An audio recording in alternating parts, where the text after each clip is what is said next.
Bienvenue dans l'émission, votre émission Passe à mon avocat. Alors aujourd'hui on va aborder un thème qui est très important, c'est l'entreprise et la protection de l'entreprise, mais aussi des entrepreneurs. Parce que qu'on soit chef d'entreprise ou entrepreneur individuel, c'est vrai qu'une question qu'on se pose souvent, c'est quelle protection j'ai? Alors j'ai aujourd'hui monsieur Richard Lafitte, bonjour. Bonjour. Merci d'être venu, donc c'est Storecash. Storecash. Donc c'est une entreprise qui... Entreprise locale à Jarry, fabrication, rénovation, menuiserie. Voilà. D'accord, une belle entreprise je crois. Merci. Alors aujourd'hui justement, vous êtes, on en a discuté avant l'émission, vous êtes sous forme de société, et ce que vous me disiez tout à l'heure, c'est que malgré le fait que je suis en forme de société, une SARL je crois, SARL, vous ne vous sentez pas totalement protégé. Alors que, à la base, je pense que nos téléspectateurs le savent, lorsqu'on a une activité, qu'on crée une entreprise et qu'on est en société, logiquement, on est protégé. Pourquoi? Les dettes sont celles de la société et pas celles de notre patrimoine, de nous-mêmes, si je puis me permettre. Alors, expliquez-moi un petit peu votre cas. Alors, bon, là, tout va bien, Dieu merci, comme on dit. Il y a du travail en Guadeloupe, à partir du moment où on est sérieux, mais on prend le cas de 2009, où on a eu quand même des sérieuses difficultés. On ne savait pas du tout comment réagir. Et aujourd'hui, vous savez comment réagir parce que ce qu'il en est, bon, ça va mieux, effectivement, en Guadeloupe, et beaucoup d'entreprises, quand même, nous disent ça va mieux. Alors, je tiens à le dire aux téléspectateurs, semble-t-il, ça va mieux. Mais, par exemple, nul n'est à l'abri, lorsqu'on a une entreprise comme la vôtre, d'avoir une prestation, par exemple, de 200 000 €. Et puis de se dire, moi, très bien, j'ai fait la prestation, 200 000 € ça va arriver. Et puis, boum, l'entreprise en question ne peut pas vous payer, ou vous a pas encore réglé, et là, vous avez un problème, me semble-t-il. Tout à fait, ça arrive, on va pas tous les mois, mais ça peut arriver une fois, deux fois dans l'année, et là, on n'est pas préparé, on n'est pas du tout préparé. Alors, vers qui vous tournez-vous aujourd'hui quand vous avez ce genre de problème? Alors, dans un premier temps, on se tourne vers notre comptable, notre expert comptable, qui va nous aiguiller. Mais après, on est complètement perdu, je vous l'avoue. Moi, j'ai envie de vous poser une question, je me permets, monsieur Lafitte, mais pourquoi ne pas aller voir un avocat, tout simplement? Alors, c'est le temps, ou c'est la proximité? La proximité, c'est compliqué. D'accord, alors ça l'est peut-être moins qu'on ne pense, mais bon, en tout cas c'est un réflexe. Alors je ne suis pas pour faire, c'est vraiment parce que c'est le hasard d'une discussion qui me fait dire ça, mais c'est vrai qu'avoir un avocat c'est très important, parce qu'il est à même, surtout lorsqu'il connaît bien le monde de l'entreprise, de vraiment vous aider. Et si vous avez une difficulté, par exemple, justement, 200 000 €, c'est pas payé, le reste va bien, j'ai pas de dette particulière, mais j'ai 200 000 €, qu'est-ce que je peux faire? Il y a diverses choses qu'on peut faire. Au titre, les choses les plus communes, c'est envisager de saisir le tribunal de commerce avec ce qu'on appelle la procédure de sauvegarde. J'ai une dette comme celle-ci de 100 000 €, pas payée, l'entreprise en liquidation judiciaire, ou encore ne va pas payer, tout simplement, elle paiera peut-être plus tard, mais aujourd'hui je ne peux pas. Du coup, je suis en difficulté pour faire face à mes propres échéances, payer mes salaires, et je dois faire quelque chose. Alors, on peut saisir effectivement le tribunal mixte de commerce avec une procédure de sauvegarde. Oui, je vous écoute. Est-ce que c'est rapide? Bonne question! Eh bien, oui. Aujourd'hui, c'est vrai qu'on pense souvent que la justice est lente, mais une procédure de sauvegarde, c'est très simple. Vous voyez votre avocat, il fait le dossier, logiquement, en quelques jours, il y a quand même des pièces, il faut un bilan, en tout cas une situation comptable pour qu'on comprenne de quoi il s'agit. Le dossier, s'il est déposé, par exemple, un vendredi, et que l'audience, il y en a, je crois, entre 2 ou 3 par mois, il faut le savoir, eh bien, s'il y a une audience le jeudi d'après, l'audience aura lieu le jeudi d'après et vous aurez votre décision si, en tout cas, bien entendu, les conditions sont remplies pour avoir justement l'ouverture d'une procédure de sauvegarde et bénéficier de protection. Là, vous m'apprenez quelque chose. Mais c'est vrai qu'aujourd'hui, oui, je vous écoute. Il nous manque cette communication entre les avocats et les chefs d'entreprise. Des réunions d'information, des émissions de télé. Des émissions, comme aujourd'hui. Ça sert à ça. Voilà, tout à fait. Mais écoutez, nous sommes très contents de l'entendre, mais c'est vrai qu'aujourd'hui, la communication, c'est important. On parle de beaucoup de choses et souvent des sujets à la mode. Et bon, dans la mesure où, par exemple, aujourd'hui, il n'y a pas eu de grosse réforme. Actuellement, il y a d'autres choses dont on parle à la radio ou dans les émissions. C'est pas quelque chose sur lequel on communique beaucoup, ce qui est bien dommage. Et c'est pour ça, d'ailleurs, que j'ai envisagé cette émission aujourd'hui.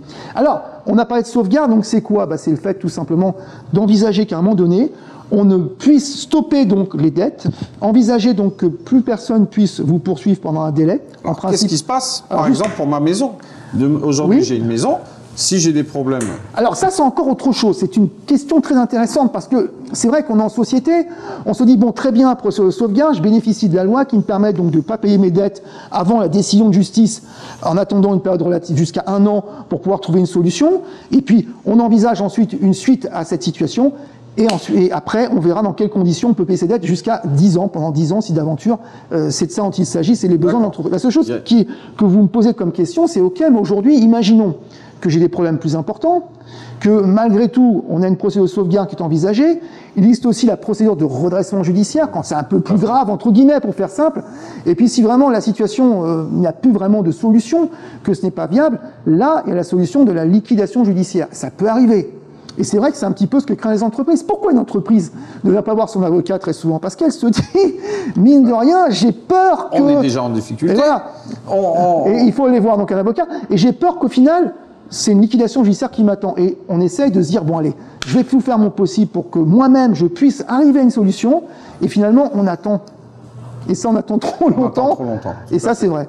Alors aujourd'hui, la question que vous me posez, si d'aventure un chef d'entreprise a ce problème, une maison, est-ce qu'il risque sa maison? Eh bien, il faut savoir que lorsqu'on est en société, on est protégé par la loi, ce qui fait que dès lors on fait face à une liquidation judiciaire, que la société est liquidée, eh bien, effectivement, on va nommer un liquidateur judiciaire qui va envisager de céder, de vendre l'ensemble des biens de l'entreprise pour payer les dettes. Imaginons que vous avez une entreprise qui vaut, je ne sais pas, avec des actifs de 100 000 euros, on va vendre pour un prix, donc 100 000 euros si cela est possible, et avec ces 100 000 euros, payer les dettes en question. Mais par contre, vous-même, vous ne devrez rien. Alors, quelles sont les dettes en priorité qui sont...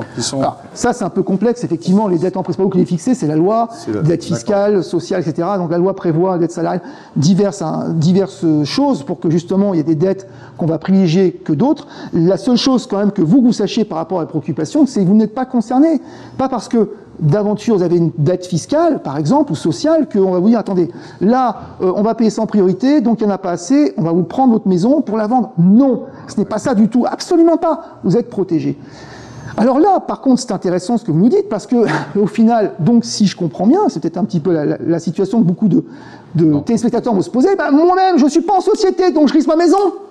Et la question est très sérieuse. Effectivement, monsieur, on comprend que lui est protégé, mais vous, entrepreneur individuel, qui peut être avec une entreprise de plomberie, je ne sais pas, par exemple, ou autre chose, ou même dans la même activité que vous. Je pense que d'ailleurs, dans votre activité, il y a des gens qui sont artisans. D'ailleurs, vous faites même appel certainement à des sous-traitants artisans. Donc vous êtes protégés, eux pas forcément. Ils n'ont pas d'URL, ils n'ont rien, ils sont donc inscrits à un registre des métiers ou du commerce, peu importe. Et puis ces gens-là, ben, ils ne sont pas protégés. Est-ce qu'ils risquent aujourd'hui de voir leur patrimoine saisi pour qu'ils puissent payer les dettes professionnelles ou encore leur maison vendue? Alors, il y a quelque chose d'un petit peu nouveau, c'est qu'aujourd'hui, depuis une loi récente, eh bien, dès lors qu'on est entrepreneur individuel, eh bien, la maison principale ne peut plus être saisie pour payer ses dettes professionnelles. Alors, je ne sais pas si vraiment c'est quelque chose dont on a beaucoup parlé. C'est la loi Macron du 6 août 2015 qui le prévoit, qui a prévu donc cette disposition particulière pour justement qu'il y ait une égalité plus importante entre les personnes donc, qui sont entrepreneurs individuels et puis les personnes qui sont en société. Alors, il faut savoir que c'est nouveau sans lettres. Aujourd'hui, c'est de caractère automatique. C'est-à-dire qu'il n'y a rien à faire. À partir donc de cette date, pour les dettes futures, eh bien, il n'y a rien à faire. Vous êtes protégé pour votre maison individuelle. Vous ne la perdrez pas. Démarche, rien. Rien du tout. Alors, il faut savoir autre chose. C'est que déjà des lois avaient prévu ce qu'on appelait la déclaration d'incessabilité. C'est pas très connu. Ça vous dit quelque chose? Non. Bon, à la rigueur, vous êtes moins concerné qu'un entrepreneur individuel. Mais ça existait, c'est une disposition qui permet de faire une déclaration d'incessabilité de sa maison principale et puis de l'ensemble de ses biens immobiliers qui n'étaient pas affectés à son entreprise. D'accord. Et donc, c'était une déclaration qu'on faisait le plus souvent par notaire, qui était publiée. Et dans ces cas-là, pour les dettes futures, eh bien, on ne pouvait pas saisir donc ces biens-là.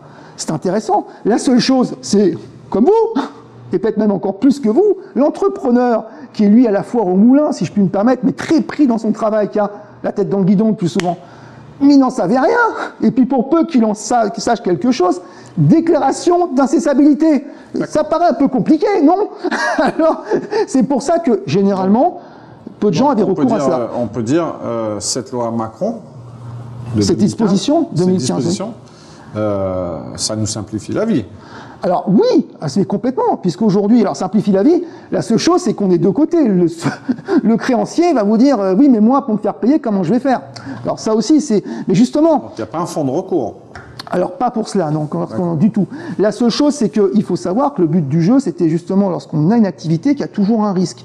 Et que aussi, la personne à qui on doit de l'argent doit aussi apprécier. Ça, c'est dans les deux sens. Dans quelles conditions je vais me faire payer? De quelle garantie, moi, à qui on doit de l'argent, je vais pouvoir me faire payer? C'est pareil pour vous. Vous êtes d'accord qu'aujourd'hui, la question se pose. Vous avez donc un contrat avec une entreprise qui va, je ne sais pas, 200 000 euros, du moins je l'espère, de commande. Comment vous allez faire, vous, pour vous assurer de ne pas avoir de difficulté d'être payé? Alors, je sais juste que, au niveau, par exemple, d'une garantie décennale, ils doivent récupérer la somme.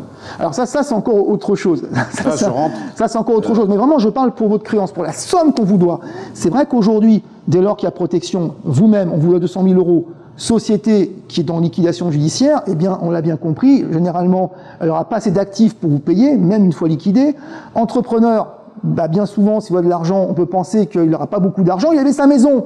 Aujourd'hui, l'habitation principale est protégée. Les choses viennent aussi un peu plus complexes. Donc ça veut dire aussi... Ça veut dire maison principale, maison où il habite. Secondaire, là, alors là, il faut faire une déclaration d'incessibilité. Parce que cette déclaration existe toujours pour les autres biens non affectés à son activité professionnelle. Donc voilà, sachez-le quand même, c'est que ça existe toujours. Il faut le faire pour ces autres biens non affectés à son activité professionnelle. Je le dis bien, hein, c'est pas tout type de bien. Et c'est pour les dettes professionnelles uniquement. Quelqu'un qui a une dette à la banque pour payer sa maison, on va lui saisir sa maison et c'est normal parce que ça n'a rien à voir avec les dettes professionnelles. Alors la banque, parlons-en. La banque. À quel sujet? La banque veut récupérer. Oui, mais alors, justement, ça n'a rien à voir. Puisque là, c'est une dette personnelle. Quelqu'un, c'est pas pareil, c'est vraiment professionnel.